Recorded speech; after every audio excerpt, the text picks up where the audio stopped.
Reed Richards, Ben Grimm, Susan Storm, and her brother Johnny were forever changed during an experimental spaceflight that exposed them to cosmic rays, giving them all superhuman powers and abilities. So to backtrack for history, during his time in college, Reed shared his dreams of space exploration with his friend Ben, and in turn, Ben pledged to fly any spaceship created by Reed. Susan was introduced to Reed when he was a house guest of her aunt, and through Sue, Richards met her younger brother Johnny. So, fast forward years later, Reed secured government financing for a new spaceship that could have potentially opened up interstellar travel for humanity. However, the government pulled its funding from the project shortly before Reed completed his work. Well, desperate to test the ship before it was dismantled, Reed, Sue, Ben, and Johnny broke into the official facility and launched an unauthorized flight. The mission was seemingly a success, but then the ship's shield failed to protect them from a massive dose of cosmic radiation and crashed back to Earth. Everybody survived, but then Reed found his body had taken on elastic properties that allowed him to change his size and length. Susan gained the ability to turn invisible, Johnny got control over fire, and then Ben's enhanced strength and durability turned his skin and body into a rock-like situation, which kind of robbed him of the ability to pass as a human. Despite the sudden turn of events, the quartet realized the potential of their powers, chose to become a team, quickly becoming media sensations and celebrities. Does any of that make sense? Cause like we got 4 different kinds of powers from the same source? Nope, absolutely not. Do we still love them? Somehow. Cloud is without a doubt the proud owner of the strangest origin story the comic industry has ever created. Okay, well maybe the strangest Marvel story. This is in no small part because the name Cloud is quite literal, as Cloud started out as a space cloud, or a nebula. Given human form and sent to Earth by Cubic, a cosmic cube, the only not completely surreal part of Cloud's origin story is that her presence on Earth immediately caused a car crash. Significantly weirder is that in trying to heal those killed in the car crash, Cloud would instead take on one of their forms and gain amnesia, a fact that those who bore witness to her debut undoubtedly envy. She would later be brainwashed into believing she was human and given false memories of having human parents who died, as well as making her believe that a Russian secret agent was her sister. Although Cloud would eventually discover her true nature, and likely one of the wildest identity plot twists of all time, it's difficult to decide whether her fake or real identity is weirder, because both are kind of surreal in their own right. The Red Bee's origin story is so ridiculous that it's kind of hard to believe that he was ever taken seriously as a superhero. Richard Rayleigh's reliance on a trained bee named Michael, whom he kept in a compartment in his belt buckle, is not exactly a recipe for success when it comes to crime fighting. It's hard to imagine how a bee could be useful in combat, even if trained. But despite the absurdity of his origin story, the Red Bee made a few appearances on the page of comic books, proving that even the dumbest of ideas can find a following. However, I think it's safe to say that the Red Bee's place in superhero history is more of a curiosity than a classic. Chuck Tane, also known as Bouncing Boy, has one of comic book history's most ridiculous origins. So after drinking a super serum, he could inflate and bounce like a bouncy ball. And while this ability might seem amusing and visually entertaining, it's kinda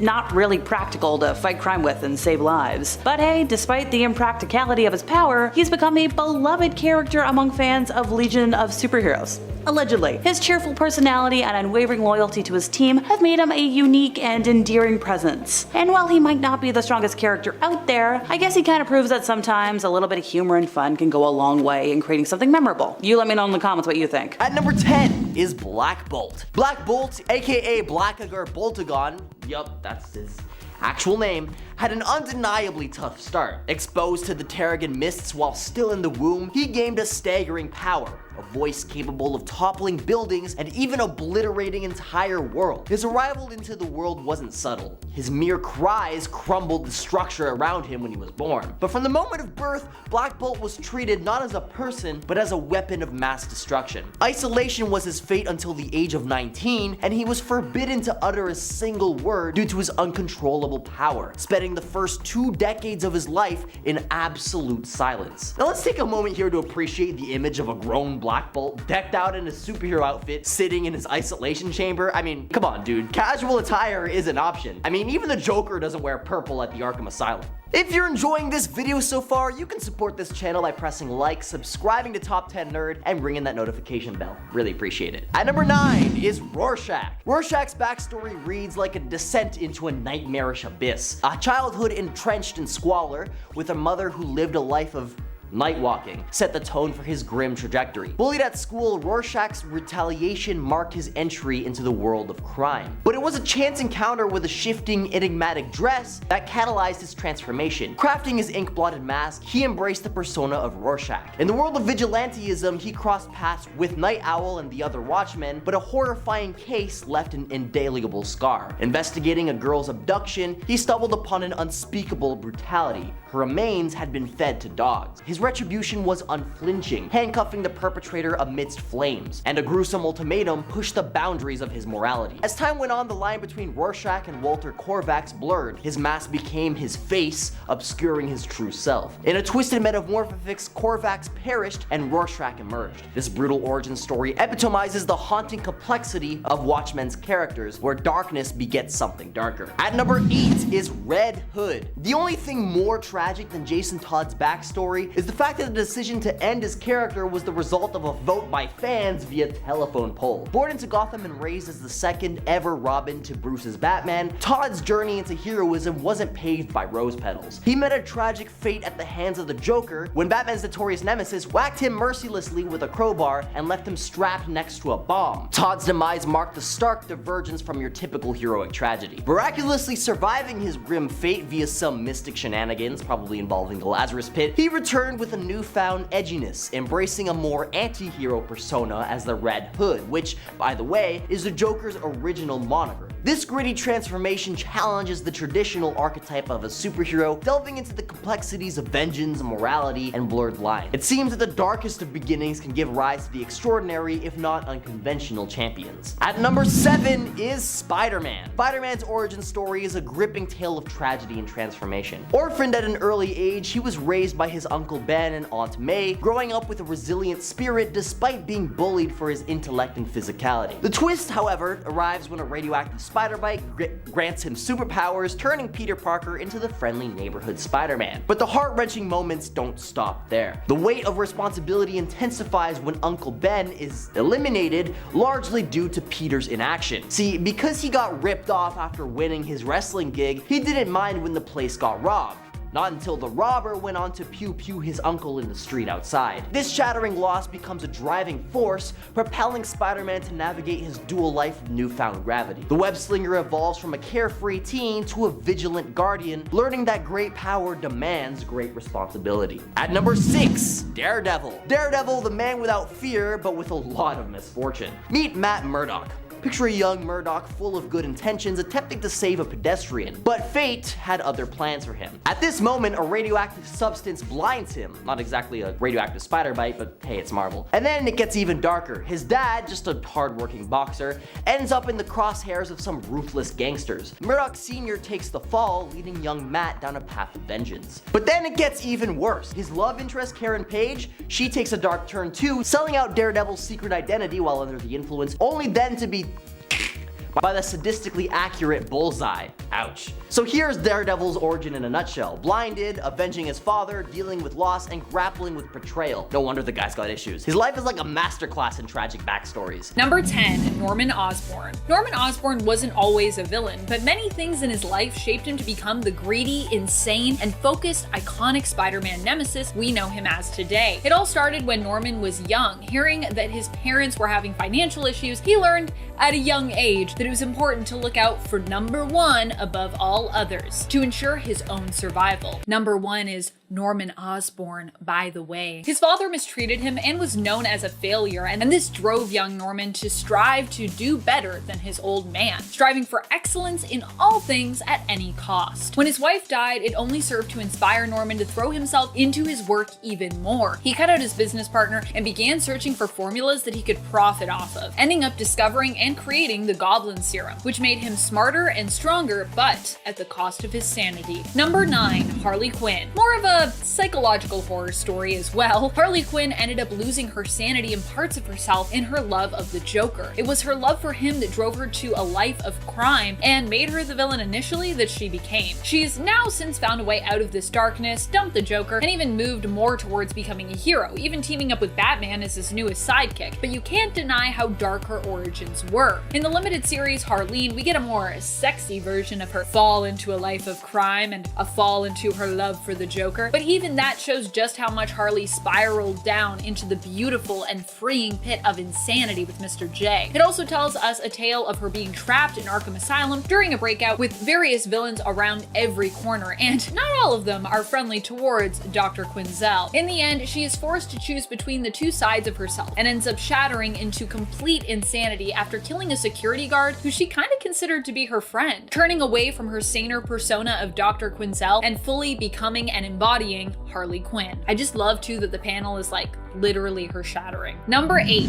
Prince Zuko. Okay, so while this might not be a comic book character, I still find Zuko of Avatar to have one of the most traumatic and horrifying stories out there, and I also just like Prince Zuko, so I want to talk about it. Not only that, but he's just a great villain because a lot of the reasoning behind who he is also helps to justify what he does and makes him a better villain because of that. And that makes him a better villain. A great villain in my mind needs to have a motivation that you can actually connect with. Their need to do something that goes against every moral code that they have learned or that society has to feel justified to the point that you may even feel bad for them at times or even find yourself rooting for them. After all, we aren't born villainous. It's usually a sense of injustice that makes us feel we have no other option but to break the rules, tear down the establishment, and question our own morals in order to get done what we need done. You have to be pushed to the brink to get to the point that you actually shift into a villain in reality, and Zuko definitely was that. A lot of what he does is out of wanting to win back his father's love, and because he is understandably afraid of his father as well. He became a villain as a result of his punishment at the hands of his father, where he was burned in a forced duel against him and then later exiled as well. Number 7, Carnage. Even before Cletus Cassidy was Carnage, he was terrifying, and the villain only has become more terrifying ever since then. Cletus was born into a family with a history of mental health problems, and from a young age it seemed as though there was always something off about him. It's like he was destined to become a villain. He showed all the expectant signs of becoming a psychotic, sociopathic serial killer, and well, that's just what happened. He was raised by a woman who we can only assume was his grandmother, as his mother died seemingly from childbirth. He was also born in Ravencroft, so I feel like that is some kind of foreboding as to what type of child he could grow up to be. His supposed grandmother mistreated him while raising him, and he paid her back in kind by pushing her down the stairs. Yikes! From there, he went to live with a family who is believed to have been his biological father and his stepmother, though I don't think that's ever really confirmed. That also didn't end well. Roscoe, his apparent dad, mistreated him as well, and his stepmother ended up dead, caught in the middle of the conflict. Roscoe was arrested because of her death, and Cletus ended up at an orphanage. While there, he unleashed his wrath on fellow orphans and administrators, even killing a few outright, and eventually burned the orphanage to the ground. Seriously, this is just something out of a horror movie. Number 6,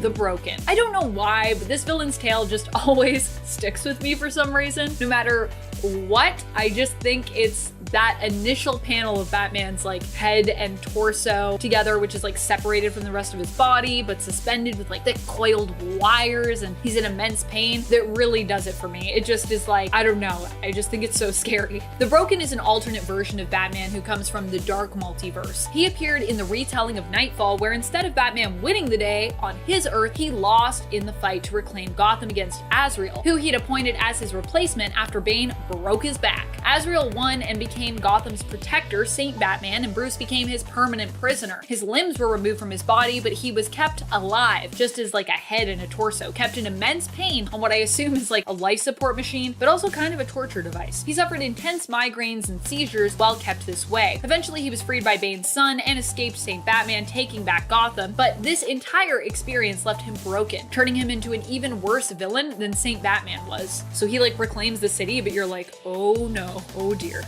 Not good. Up first is Hawkman. Now, we have been gifted an explanation for his numerous backstories and never-ending lore, and that is because he is simply one guy that just keeps getting reincarnated. But before this was established, good luck. The character was just a little hard to keep up with, to the point where people started making detailed guides on his timeline. Then there was also the fact that 2 Hawkman characters merged into one during the Crisis on Infinite Earths event. There was just a lot of people handling the a character and they didn't always follow each other's lead. Now, with the latest backstory, everything makes at least a little bit more sense. The Phantom Stranger has led a lot of lives. Literally, one is canon now, but it's only a matter of time before someone else messes with his history. His current origin in the New 52 story is that he was Judas, betrayer of Jesus, and that makes him one of the greatest sinners that ever lived. Past origins include him as a fallen angel who didn't pick a side during the Heavenly War. Another is that he was Isaac from the Bible story, but not exactly the same. This time his son died because King Herod was looking for Jesus, and now Isaac hates Jesus and later tortured him. Another is that he was spared during biblical times but didn't want to be, but the angels didn't want to let him in heaven, so he has to walk the earth alone forever. And the fourth is that he was actually one of the last remaining parts of our previous universe. At the final curtain, he approaches those studying the end and then passes part of himself onto a new person, so when the universe is reborn, they also get a Phantom Stranger. In addition to his many backstories, it's also up in the air as to whether or not he is a villain. To me, it sounds like he started out as a villain, he did betray Jesus a few times, but later realized the error of his ways and became a sort of hero. Lots of people just choose to ignore many New 52 storylines, so I guess we'll just have to wait and see what sticks for this guy. Phantom Stranger is now connected to a villain called Question, but that wasn't always the case. Question at one point was a character that was thought to be a supernatural power, thought to be because it was never made clear. One of the only things that is now considered canon about him is that he has committed a crime bad enough to be considered one of the world's greatest sinners, part of the trio of sin with Phantom. We never know his name. Before being turned into Question, the guy was obsessed with power and having his name feared by all. As his punishment, he got his face taken away and he can no longer remember himself or his name. This was introduced in the New 52. Before that, he was just the alter ego of Vic Sage, but then Flashpoint caused them to separate and even have brand new different histories. This version of him isn't that bad, he just really wants to know who he is. I am hopeful for a name reveal, whether he's another universe version of an existing villain or a real historical figure. Supergirl's horse, Comet, was originally a centaur in ancient Greece that longed to be a human, and one day he ended up saving the sorceress Circe, and she told him that she would give him any reward. He, of course, asked to be human. So, how did he end up instead as Comet the horse? Well, she made the potion to turn him human, but she also made one that would turn him into a horse and accidentally gave him the wrong drink. The comic is like she went away for days to make this potion he had wished for, and then she came out with two. Why did she make two? He wished to be a man. Why didn't you just make the potion that would turn him into a man? Or if you had to make both, why didn't you just throw out the one that would turn him into a horse? You didn't need that one. It doesn't make any sense. And you spent all that time making the potions and there's no antidote? This whole thing never needed to happen. If she had never made the horse version of the potion, then I wouldn't have to live with the knowledge that Supergirl dated her horse, because that did happen when Byron eventually did become human down the line. Worm and Velvet are a duo of a worm and his metahuman, maybe. There is a duo of boy and worm. The boy is called Worm and the worm is named Velvet. Velvet likely created this human kid because he can create humanoid constructs capable of independent thoughts and actions. Likely he did this because he was supposed to be a spy for Peacemaker. The kid could stay in one place while the worm roams around collecting info. The worm also lives in the body's stomach. The boy and worm are separate things. The boy doesn't survive the end of the comic he was featured in, but Velvet the Worm does and joins Doom Patrol, accompanying them on later missions. So yeah, this all happened in Unstoppable Doom Patrol from 2023, which is not exactly a comic known for being normal, if that makes any of this easier to digest. In the MCU, Vision's origin is honestly pretty easy to follow. Can't say the same for whatever is happening in the comics. In the comics, Vision came from the original Human Torch, aka the first artificial man ever created, and Ultron was responsible for constructing Vision. It was later discovered that the Human Torch Ultron got his hands on wasn't the original, it was a temporal replica that was generated using the Forever Crystal. Because of this, Vision wouldn't activate, and Ultron was forced to bring in the OG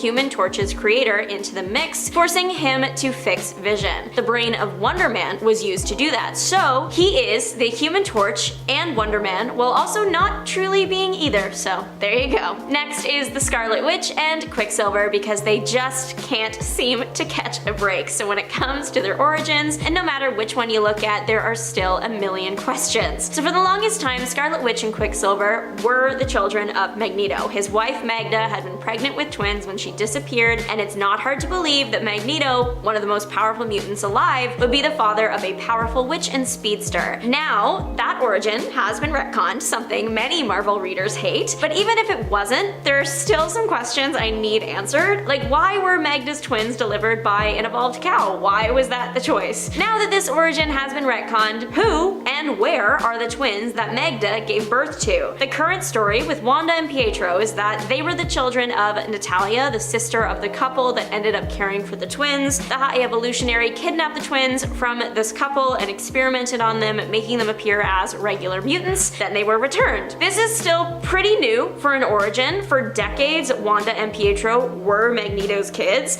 so it's taking some getting used to. At least Magneto still sees them as his children, even if it's not by blood. North Star's life is so wild, it's almost like they used a random job generator and just like ran with it. The guy has joined the circus, a Quebec separatist group, Alpha Flight, which is Canada's super team, and he's an Olympic skiing champion. He is also a twin. However, he didn't find that out until much later in life, because when they were children, their parents got into a crash and passed on. They were separated, and North Star ended up being adopted, only for his adoptive parents to also pass in an accident. And at that point, I would personally start asking questions. Someone has to have it out for you. In adulthood, the twins were reunited, and it was so nice, but then they were contacted by Loki, who told them that they were part elf, so they spent some time thinking that they were elves. It wasn't true though. Loki lied, and that's that. Forever Man is maybe the first mutant to ever exist, and yet he doesn't seem to have made any mark on the Marvel fandom. Don't get me wrong, Forever Man has done a lot of stuff, but for a guy that has had since the beginning of time, he really hasn't amassed a large following. Forever Man, whose mutant power is regeneration. If he passes, he just comes back to life as a child, allegedly with no memories of his past lives. However, that might not be true anymore. He claims to have had 10,000 names in his lifetime. Apparently, his memories were reawakened after a particularly grueling passing. Then he met the Avengers, and when they couldn't help him stop his mutant ability, he flew himself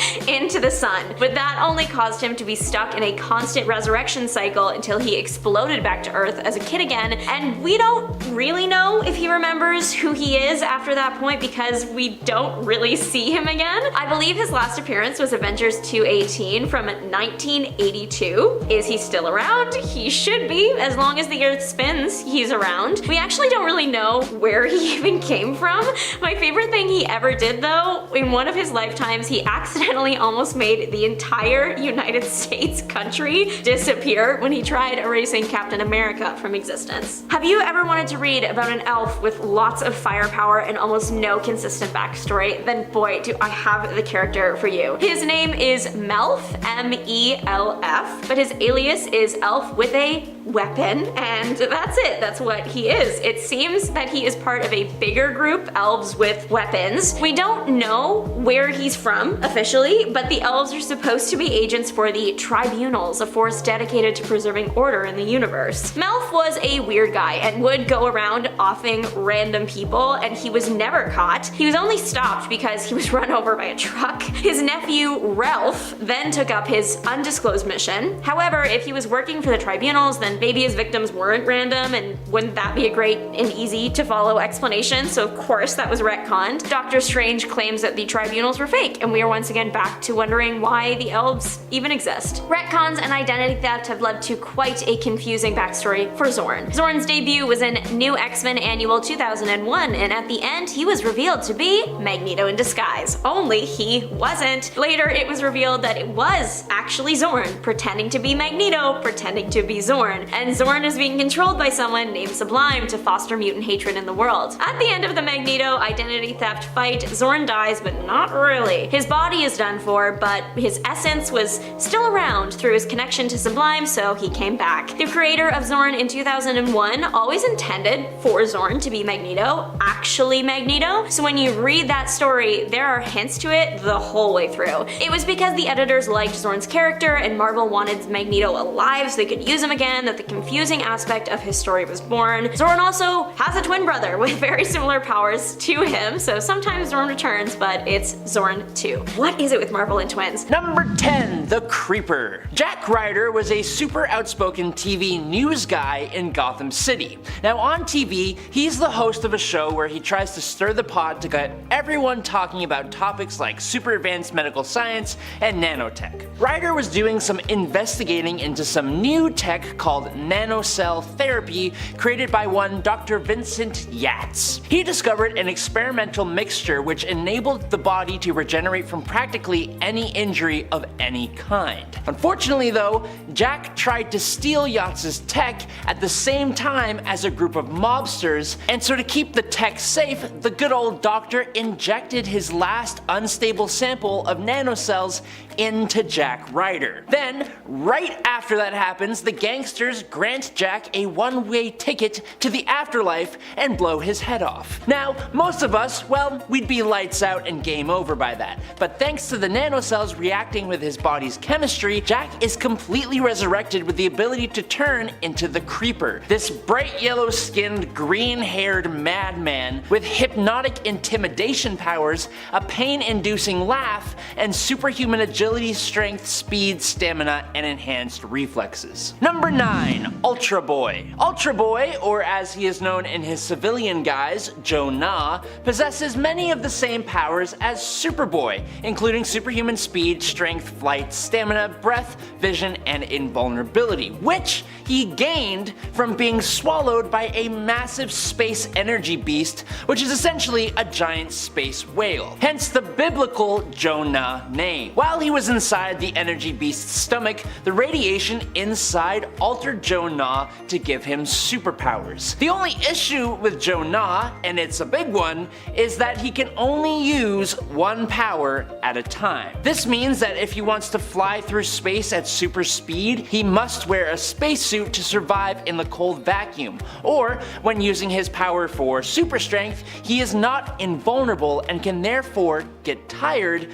feel muscular pain, or even pull a muscle. Jonah can switch these abilities almost instantly, but he needs to make the conscious choice to do so, which honestly sounds exhausting. Number 8. Jack-o'-lantern. The son of a poor farmer, Daniel Cormack was raised in Ireland. Now, like most Irish people, Daniel came into contact with the Irish fairy people, some of whom he managed to become good pals with. It turns out that the fairies actually really liked Daniel because Maeve, the fairy queen, granted him a magical lantern as repayment for his friendship to the fairies. The power of this lantern is pretty interesting. It slowly waxes until its peak at midnight and then slowly wanes until it's at its weakest at noon. With his lantern, Jack is able to fly, teleport himself or others, generate blasts of energy, create illusions, generate fog, change the size of enemies, and bind them inside the lantern, and he can also become superhumanly strong and durable. Using the lantern, he took up the identity of Jack-o'-lantern and became Ireland's premier superhero, eventually joining the Global Guardians, even getting 2 successors in the form of Marvin Noronha and eventually Liam McHugh. Number 7. The Red Bee. The Red Bee from DC Comics comes from a time in comic books and the superhero genre when superheroes were really just pulp vigilantes who had some kind of really minor edge over the criminals they would be thwarting. Rick Raleigh was the assistant to the district attorney, and with this look at the criminal justice system, he grew tired of seeing criminals escape justice either through technicalities or because the court system was just too slow. Growing fed up with this, Rick decided he would create a costumed identity to bring criminals to justice. But as a normal, intelligent guy with a flawless moral compass and a decent right hook, he didn't really have an edge over those he was facing. Enter Michael. Michael was a trained bee. like the insect that Rick would keep in his belt buckle. Michael was a unique kind of bee though. As we know, bees don't survive for too long after they sting someone, and luckily, Michael had the advantage of being able to sting people multiple times. Michael, coupled with Rick's fists and other equipment, would be the bane of villains everywhere, and thus the Red Bee was born. Number 6. Cloud. There's really no other way to say this. Marvel's Cloud is a sentient nebula hundreds of thousands of years away from becoming a star. That's actually what they are. Cloud began to notice stars disappearing from the space surrounding it, which caused the nebula to feel fear for some reason. And because of that, a newly emerged cosmic cube known as Cubic was attracted to Cloud and came to their aid. Now, hoping that the Earth's heroes could somehow do something to help, Cloud made their way to our planet only to inadvertently cause a young couple, Carol Faber and Danny Milligan, to get distracted while driving and crash their car. When Cloud attempted to help the couple, they tried to enter into their minds but were instead bombarded with the unique human psyche. For some reason, this transformed Cloud into a replica of Carol, with no memories of their former self. This made Cloud the perfect target for the Secret Empire, which is a cult-like offshoot of Hydra that then weaponized Cloud to suit their own nefarious ends before she was eventually taken on to the Defenders team. Number 10. Dead Man. Dead Man first appeared in Strange Adventures number 205 in 1967, and while he is rarely if ever talked about in the same circles as most of the other origin stories on this list, I find his origin relatively unique and compelling. Boston Brand was a daring circus trapeze artist known for his gruff exterior that hid a heart of gold. This gruff exterior caused him to have a lot of people who disliked him. He was known for performing death-defying acts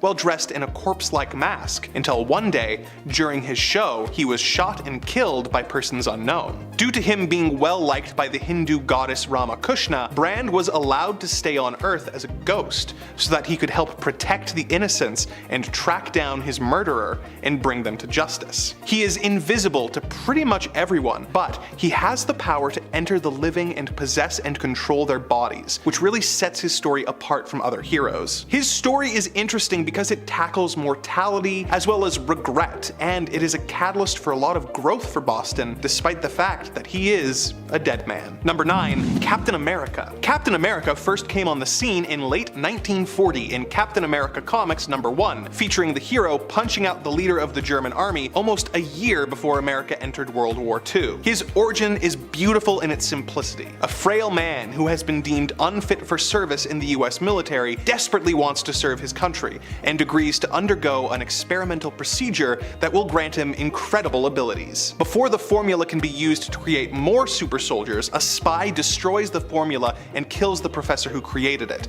leaving Steve Rogers as the only super soldier. He becomes Captain America, but his secret identity is soon discovered by a young boy serving as the regiment's mascot named Bucky Barnes, and Steve decides that the most reasonable way to deal with this is to bring the small child with him into an active war zone as his sidekick. The nuances of his origin have been explored more in the years since, but it is otherwise unchanged and was very faithfully adapted in the MCU film adaptation. Not so much in the weird 70s made-for-TV movie though. Interestingly, the first time we meet Steve in the comics is when he's undergoing the procedure, so we don't really get to know anything about his character before he is Captain America. Number 8. Wonder Woman. In her initial appearance in 1942's All-Star Comics number 8, Wonder Woman's origin was that she was the daughter of Hippolyta, the queen of the Amazons. Hippolyta desperately wanted a child and prayed to the gods to bring life to a clay statue of a little girl that she had made. You know, like Pinocchio. Aphrodite granted her wish,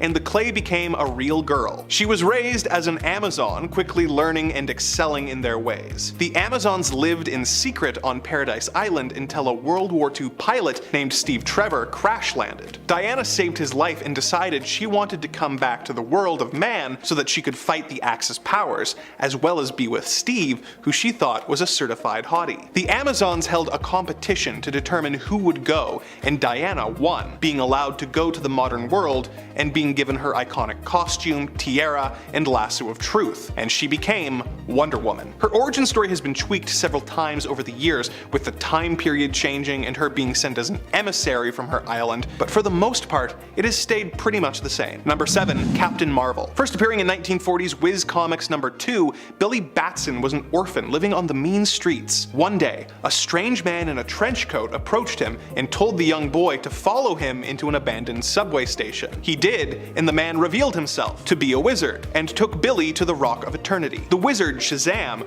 told Billy that he had been chosen to be the wizard's champion, and gave him the power to transform into a manly superhero who had the wisdom of Solomon, the strength of Hercules, the stamina of Atlas, the power of Zeus, the courage of Atlas, and the speed of Mercury. He could transform whenever he used the magic word Shazam. So, remember kids, if a strange man ever approaches you and asks you to follow him into an abandoned building, go with him. He is probably a wizard who wants to give you powers. Billy's origin has had a few alterations over the years, but the broad strokes are pretty much unchanged. What has changed over the years is his name. After Fawcett Comics was sued by the company that would become DC for alleged copyright infringement, they claimed Captain Marvel was a ripoff of Superman. Captain Marvel was cancelled until DC bought the character and decided to bring him back. By that time, Marvel Comics had their own Captain Marvel, and though DC was allowed to keep calling the character Captain Marvel, the book had to be renamed Shazam. Eventually, it was decided it was simpler if they simply called Billy Shazam, though his name will apparently soon be changed to simply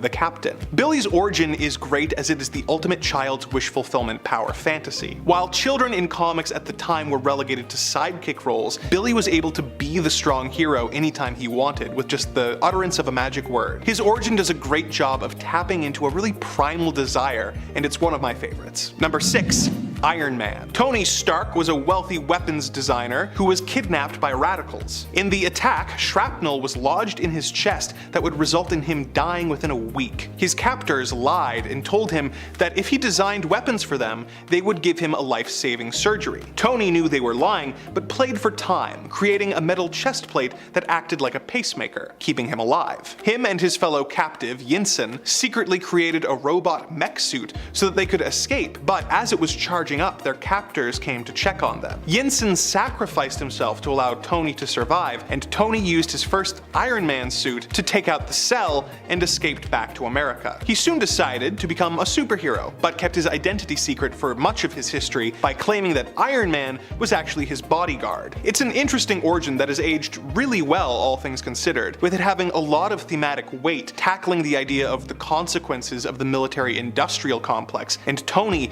being one of Marvel's most flawed heroes. Number 5, Daredevil. Matt Murdock was the son of a boxer named Batlin Jack Murdock. Jack wanted his son to have a better life than him, and forbid him from ever fighting, making him study as much as possible instead. His unwillingness to fight earned him the ironic nickname Daredevil from his bullies. One day, Matt saw a blind man crossing the street and about to be hit by a truck. Matt heroically pushed him out of the way, but was struck himself. The truck was carrying a radioactive isotope, which got in Matt's eyes, blinding him, but granting him heightened senses that allowed him to do incredible feats. He trained to be an incredible fighter and acrobat in secret, and grew up to be a lawyer. His father was paid to throw a boxing match, but decided to win the match and was killed by a villain called the Fixer. Matt took on the Daredevil persona to avenge his father's death and defend the people of Hell's Kitchen. In the 80s, Frank Miller reworked Matt's origin a bit, introducing elements like a blind mentor named Stick, but overall, this relatively unique origin stuck, giving everyone one of Marvel's coolest heroes, while also providing representation for disabled people. Number 4, the Hulk. While testing his gamma bomb for the US military, Professor Bruce Banner realized that a teenager had wandered onto the test site, so he got him to safety but was caught in the blast himself. This changed him so that whenever he became angry, he would transform into the Hulk, a giant green, or gray, rage monster. The monster is frequently misunderstood and chased by the military, resulting in destructive rampages from the creature, but he has also tackled his fair share of supervillains, saving the world several times. The Hulk has changed a lot over the years, going from grey to green in his first few appearances due to printer issues, being transformed by the setting sun in his original stories, then using a gamma ray machine to control the transformations, and eventually having them be triggered by emotional stimuli. But the cause of Bruce's powers has remained consistent in the many years of the comics, with its atomic Frankenstein meets Dr. Jekyll and Mr. Hyde themes providing Marvel with one of its most unique and interesting characters. Number 3, Spider-Man. We're in the top 3, but really,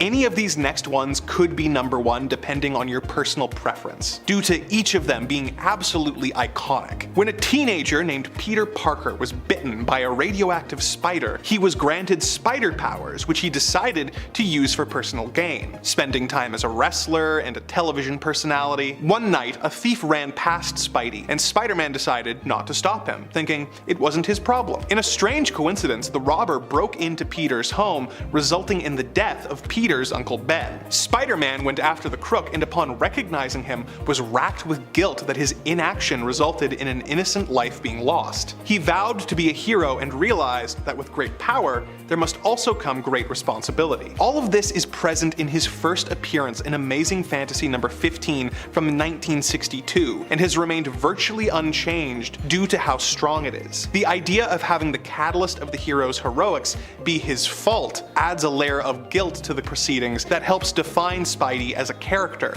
and it really doesn't get much better than this. Number 2, Batman. When Bruce Wayne was a child, he and his parents were walking home one night when they were confronted by a robber. The robber, later named Joe Chill, shot Bruce's parents, leaving them dead on the pavement in front of the traumatized young boy. He made a vow to dedicate his life to fighting crime in Gotham City, and spent his formative years training his mind and body to be the ultimate crime fighter. When he was grown, he was almost ready, but needed some way to strike fear into the hearts of criminals, as he knew that they were a superstitious and cowardly lot. At that moment, a bat flew through his window, and he was inspired to become Batman. Over the years, this origin has been expanded upon, and his time training has been more fleshed out, but that's his origin, and it's perfect. It's dark and gothic and perfectly suits the character. It is so ingrained in our public consciousness at this point that we're kind of sick of seeing it, or even hearing about it whenever the character brings it up in media. At this point, you could just have Batman show up and never mention why he does it,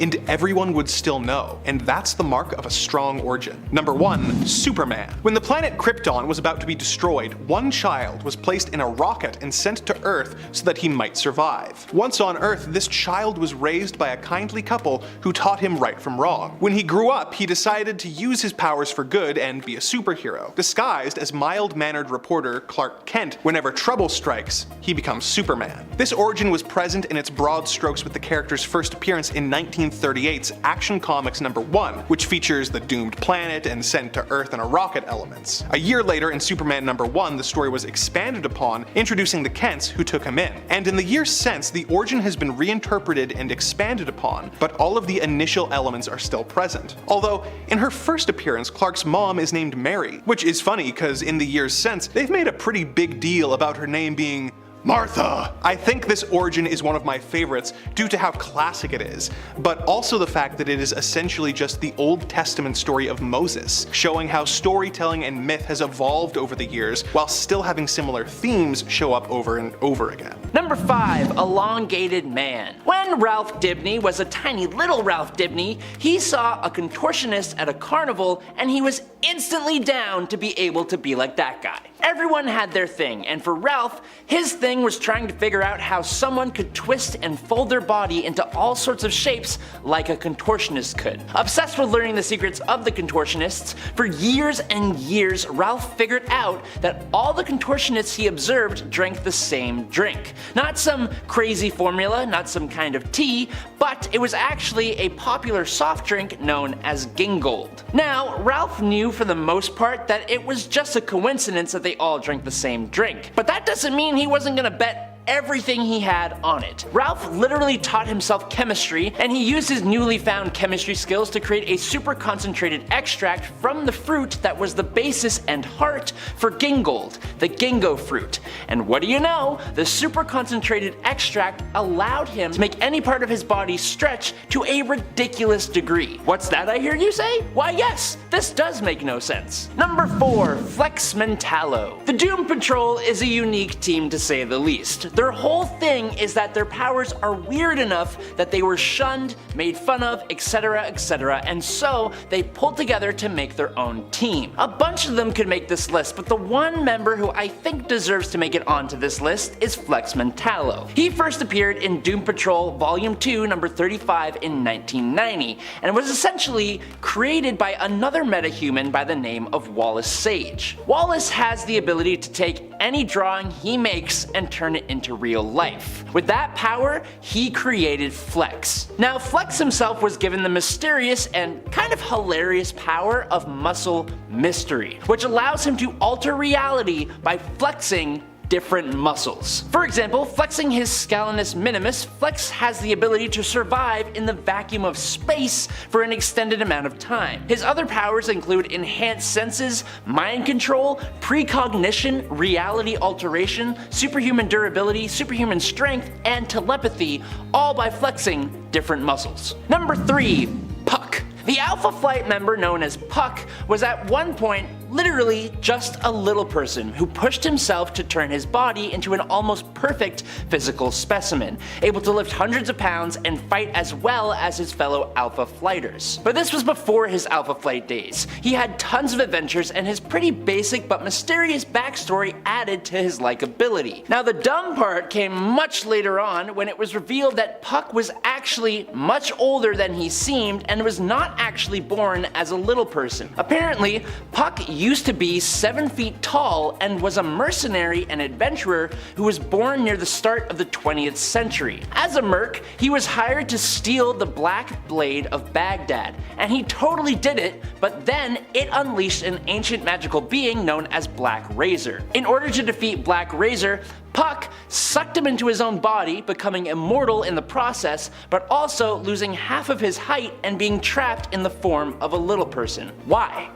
I don't know. Number 2. Wizard. Bob Frank and his father Emil were traveling through Africa when they both unfortunately came down with an extremely deadly illness. Now, needing a transfusion in order to save their lives, Emil made it a mission to find someone who would be willing to help them and to save Bob's life. Apparently, there was absolutely no one who could help them out. But then, to make matters so much more worse, Bob also got bitten by a very deadly cobra. Bob was not having a good go of things here, and when that happened, a mongoose then just happened to show up and it introduced that snake to the afterlife. Now of course, this must have been a sign, and Emil had the bright idea to use this mongoose for the blood transfusion to save his own son's life. Don't worry about how a mongoose and a human are completely different, he was going to save his son's life.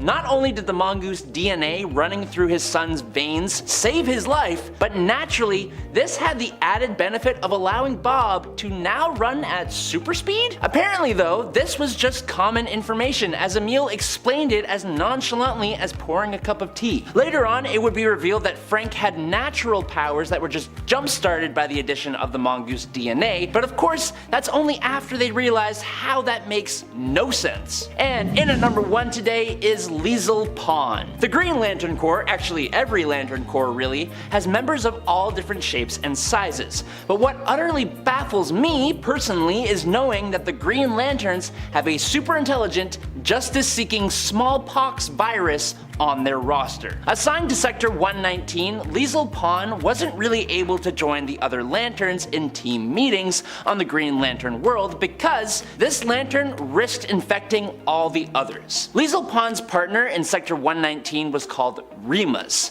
Now, I say was because Remus was a fatal victim of Despotellus, another sentient virus and also part of the Yellow Lantern Corps, the Sinestro Corps. Despotellus infected 85% of the planets in Sector 119, which caused the passing of Liesel's partner. Despotellis then went on to infect Guy Gardner. Now, wanting revenge for the attack on her sector and the loss of Rimas, Liesel Pawn was injected into Guy Gardner and then did battle with Despotellis inside of Guy Gardner, defeating and capturing the Yellow Lantern virus, who Liesel brought back to Oa for a Green Lantern doctor to work on a vaccine to wipe out Despotellis for good. And that's all I know about this character. Up next, Cable, or Nathan Summers, because what's even going on there? He is the son of Cyclops and Jean Grey, but his birth was kind of orchestrated by Mr. Sinister after he discovered that the two X-Men would produce a super powerful offspring if given the chance. Sinister wanted to use this offspring to defeat Apocalypse, but then he ran into a bit of a problem when Jean seemingly passed away. She was actually just at the bottom of Jamaica Bay, so he created a clone of her, Madeline Pryor. She was the one who married Scott and had a kid with him, and then somehow, after that is when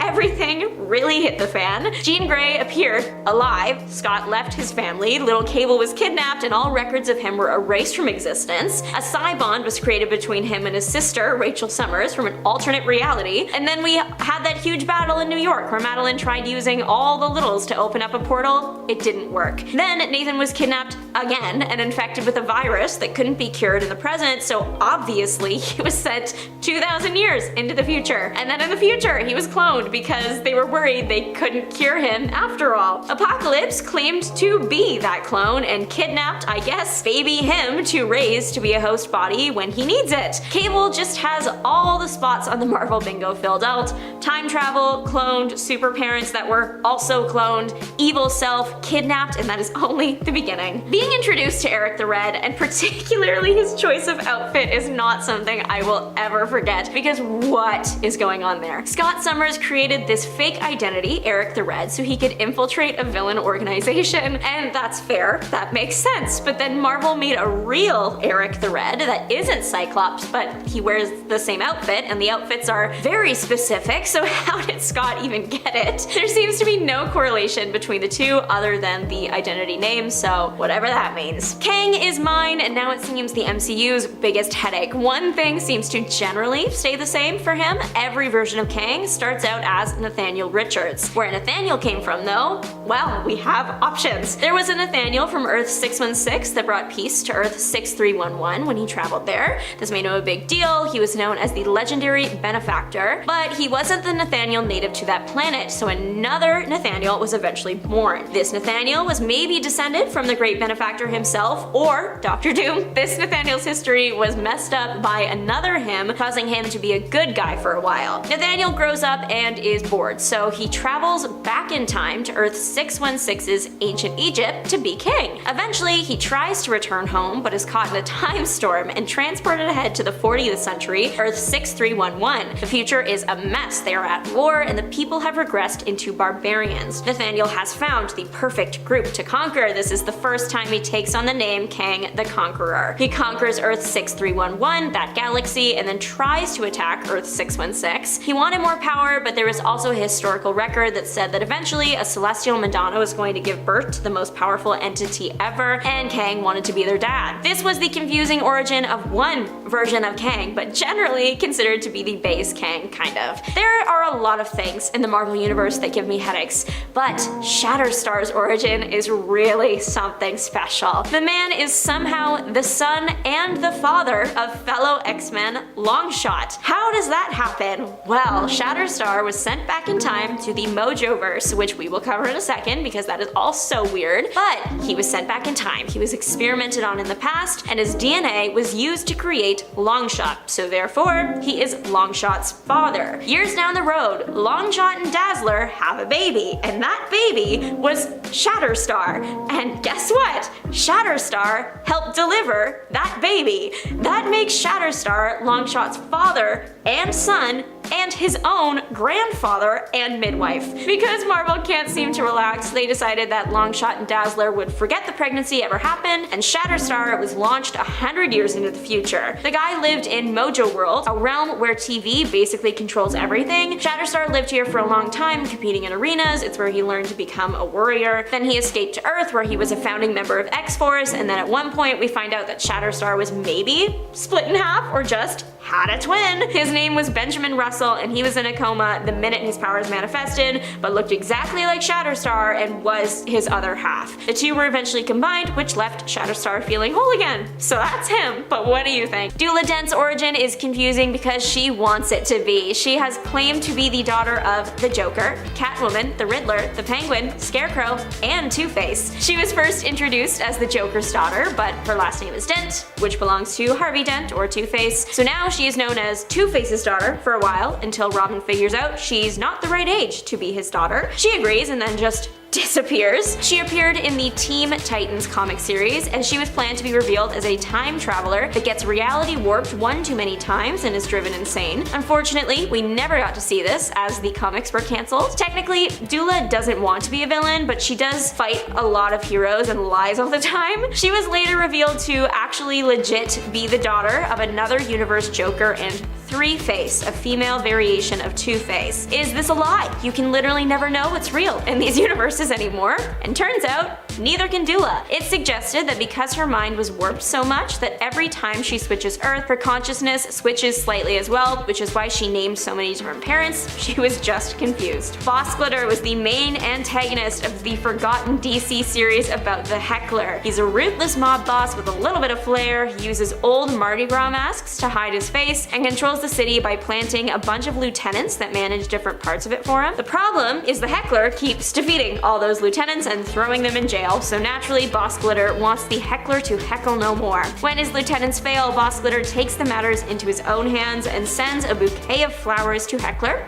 who is in the hospital with a bomb in them. The Heckler does still survive though, and we don't hear from Boss Glitter anymore because the comics had bad sales, so the series was cancelled. So we never actually found out what his deal was, what is with the Mardi Gras masks. Why is Boss Glitter your mob boss name? We'll never know, and it does haunt me. Jay Garrick becoming the fastest man alive because he knocked over some water and inhaled the fumes? How does that make sense? The Flash character Jay Garrick was first introduced in late 1939 in Flash Comics 1. He was a brilliant student that had been working with hard water for years, specifically studying the gases emanating from it. One late night, while experimenting with separating the water's elements, Jay, the brilliant student, had the brilliant idea to smoke in the lab. He knocked over the hard water fume glass, and when he tried to clean it up, he fainted from exposure and woke up the fastest man alive. Through my research, I came across the debate that suggested that whoever was coming up with the original origin story way back when might have confused hard water and heavy water. Hard water is water with a higher mineral or dissolved metal content, and it's not particularly dangerous. Heavy water is used in nuclear power plants, and that makes it seem super mysterious. Maybe they thought because hard water technically has more minerals, it would just make you better. I don't know. Either way, becoming the fastest man alive because you inhaled water fumes is a very odd choice. Elongated Man also debuted in a Flash comic, and his original origin is also a weird science story. Ralph Dibny was fascinated by a particularly stretchy man he had seen at the circus as a child and was determined to make himself stretchy. He discovered that the performer liked drinking this soda called Gin Gold and figured, well, that must be the cause of his flexibility. So he started to experiment with the drink. He figured out that the main ingredient was a little-known tropical fruit, and that was what gave the performer his stretchy power. By isolating the essence of this mystery fruit and drinking that, Ralph became Elongated Man. Now don't worry, it's not all this mystery tropical fruit. There is an element of willpower too. These Golden Age origin stories might not make any sense, but they sure are entertaining. And finally, the Joker is one of the most iconic villains of all time, so it's no wonder why so many people want to leave their mark on his story. Unfortunately, that makes for a pretty messed messed up, twisted, confusing history. Speaking of which, I would love to know y'all's thoughts on the newest lore from Joker 2. Anyways, there are a few constants with the Joker's story, but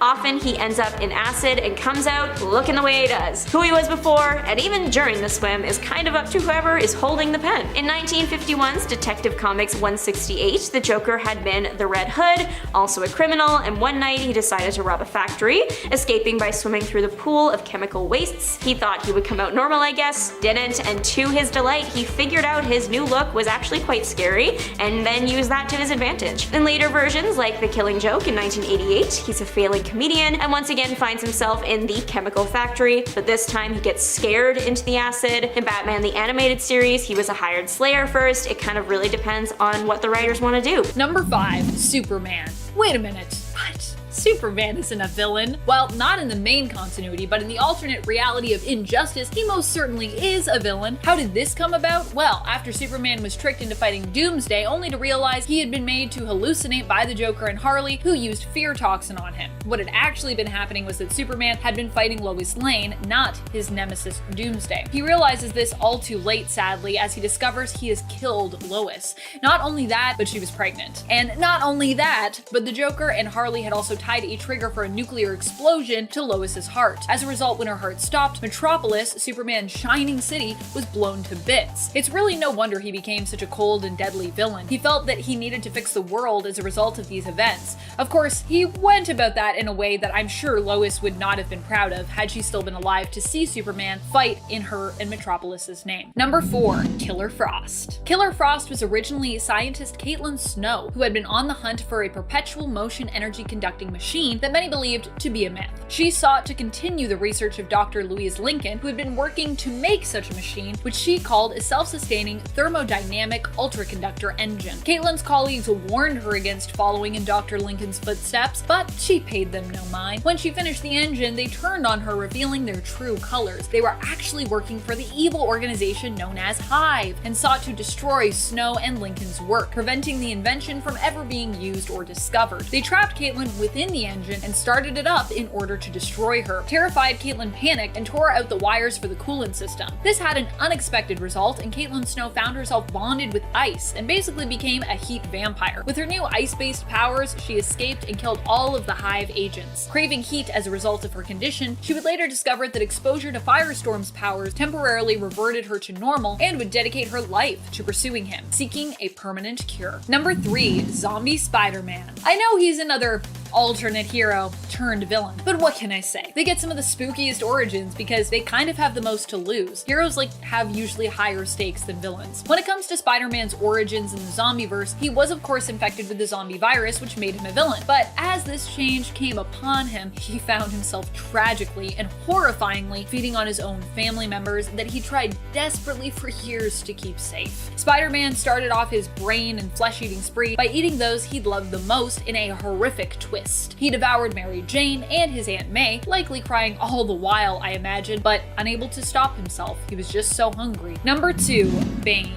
It's really no surprise that Bane became a supervillain considering he grew up in prison, serving time for crimes he did not commit, but that his father committed. Bane's father was a revolutionary who had escaped the prison, and when Bane was just 17, he was imprisoned in his father's place. He spent most of his life inside a cell that was connected to the ocean. All day he would spend in mind-numbing seclusion, alone in his cell, and at night he would have to swim for his life while trying to stay afloat above the water that filled up his prison cell almost to the very top, but not quite. Crabs and leeches would cling to his body, cutting him throughout each tormented night, and insects who happened to be sharing the cell with him would climb up on his face, seeking refuge. Every moment he ever spent outside of his cell afterwards would be focused on becoming stronger and smarter, preparing himself to one day escape the prison and accrue power once outside its walls. Number 1. Magneto. One of the scariest stories out there in terms of supervillain origins is that of Magneto, made more scary by the fact that it's actually based off of real-world circumstances experienced by many many victims of the events tied to World War II. Magneto grew up being trapped along with many of his family in a camp by World War II German soldiers. Now, I apologize for not being able to say the words that I would like to say here to give this topic the weight that I think it deserves. I think we all agree. But there are certain words and phrases that we are permitted from speaking on this platform, so I apologize for my lighter turn of phrase here and my potentially perceived levity. I promise I do take this subject very seriously. And if you have problems with the fact that we can't say certain words, I would highly recommend that you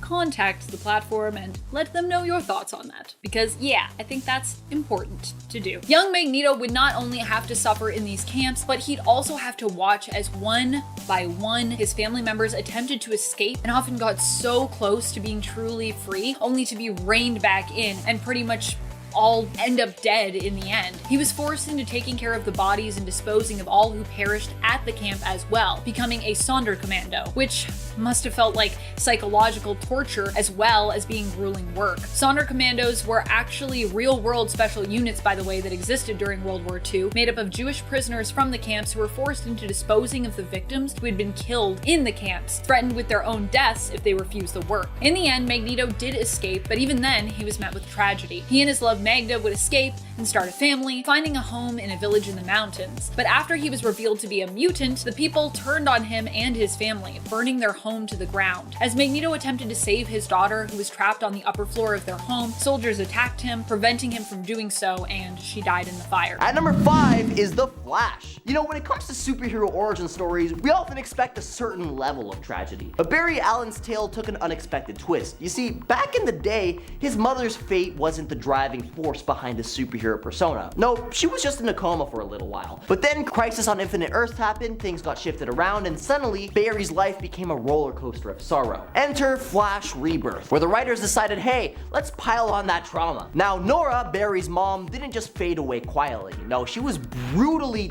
And guess who's to blame? Yup, his own dad. Imagine that. But the plot gets even juicier, as we can all blame the time-meddling antics of Eobard Thawne, aka Reverse Flash. This guy goes back in time, torches Barry's home, and impales Nora, all just to mess with Barry's head. Talk about holding a grudge across timelines. It's like a soap opera with capes. At number 4 is Wolverine. Wolverine's origin story is like a psychological roller coaster that you wouldn't wish on your worst enemy. The dude's life is a series of unfortunate events that would make Lemony Snicket's eyebrows raise in surprise. Imagine being a sickly kid only to have your mutation pop up right after your real dad eliminates your foster dad. Then in a fit of rage-fueled vengeance, you off your biological father, leading your mom to think, oh, that's it for me, and take her own exit. Our angsty protagonist bolts with his buddy Rose, hoping to catch a breather. Just your regular tale of friendship and healing, right? Wrong. Cue his half-brother's dramatic entrance and oops, Logan's blades accidentally find their way into poor old Rose. I mean, come on, talk about life kicking you when you're down. At number 3 is Silver Surfer, a character steeped in cosmic tragedy. Norrin Rad, hailing from the planet Zen-La, has an origin that's nothing short of gut-wrenching. Forced by the cosmic juggernaut Galactus, who thrives on consuming entire worlds,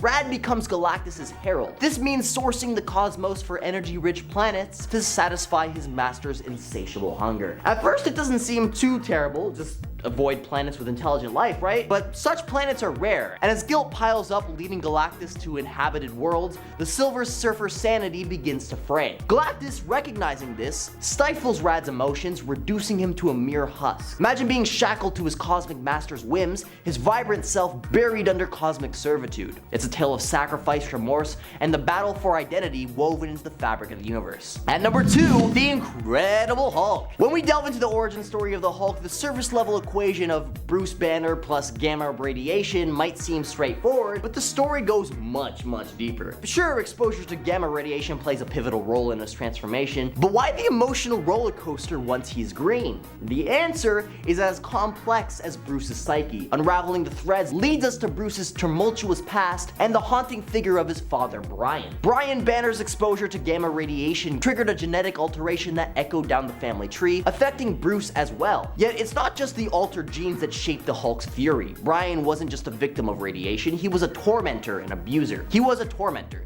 His malevolent actions scarred Bruce's childhood. The emotional turmoil and the inability to control his anger stem from these deep-rooted traumas. The Hulk isn't just a product of scientific mishaps, it's the manifestation of the interplay between genetics and psychological wounds, a stark reminder that our origins can't be boiled down to a simple formula. And at number 1, Batman. Batman, the very mention of his name conjures up thoughts of darkness, brooding nights, and a city in need of a savior. But peel back the layers of his iconic persona and you'll uncover a profoundly tragic origin story that's etched into the annals of pop culture history and into every single one of his movies. Picture this, a young Bruce Wayne, innocent and wide-eyed, out for a faithful night with his parents. Suddenly, tragedy strikes in the form of a dark alley and the chilling sound of pew pew pew. His parents, pillars of hope, fall before his eyes, victim of this heartless act. The impact of that moment is immeasurable, and it carves a permanent scar in his soul. Now, despite being left with wealth beyond measure